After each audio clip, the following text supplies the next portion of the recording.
Hello guys, kumusta kayo? So ngayon, mayroon akong sasabihin sa inyo na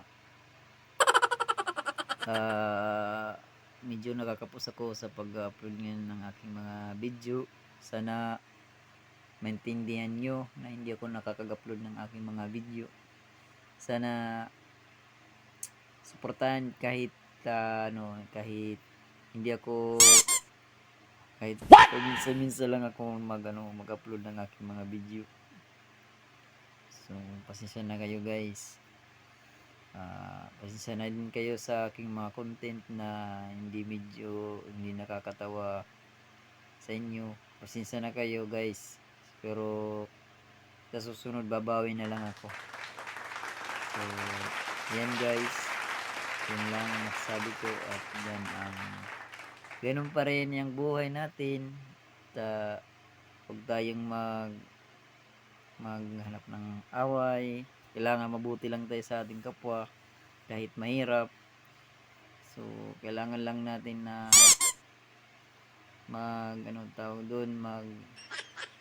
kumbaba.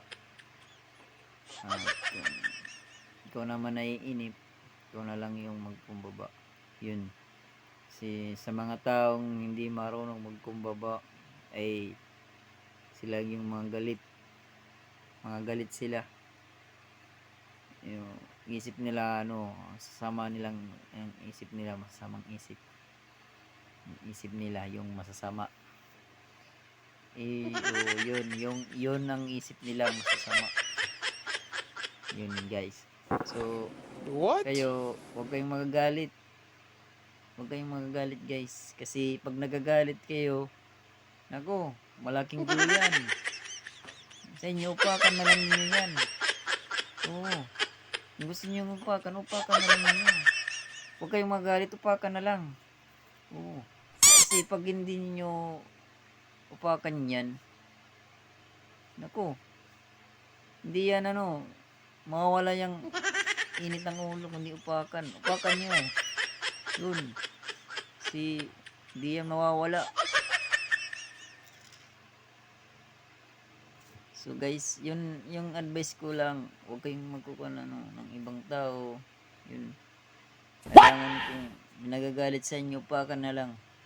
Ganun. Upakan natin. Ganun.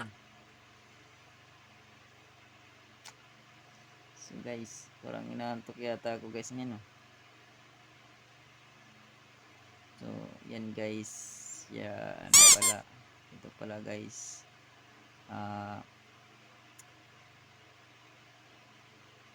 Mayroon akong sasabihin sa inyo na hindi niyo malalaman na aking sasabihin.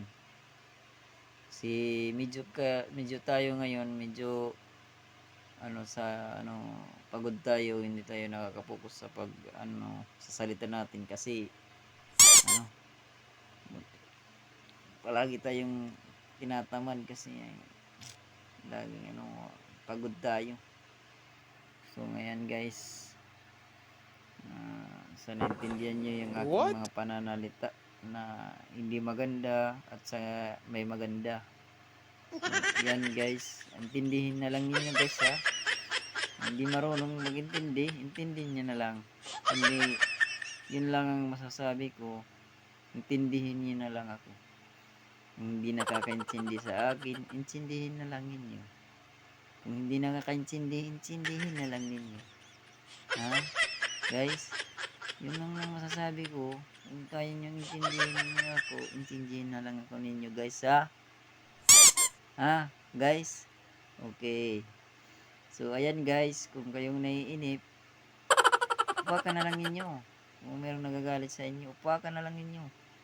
Kasi hindi yan ako, patayin. Huwag nang patayin na baka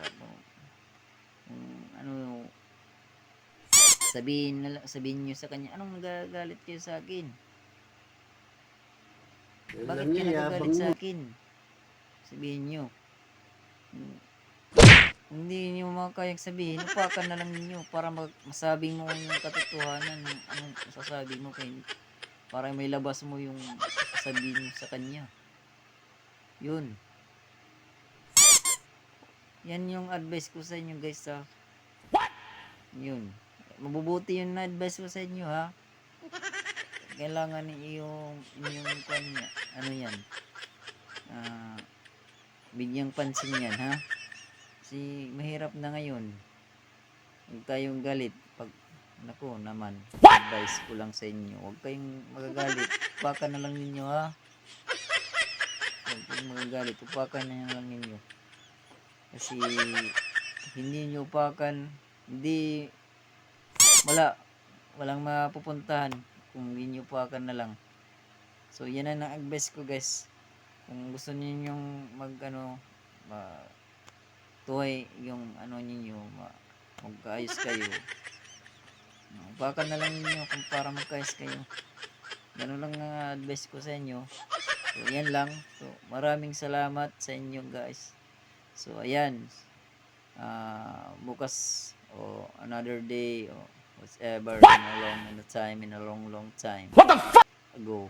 So guys, yun lang. See you next. Bye bye.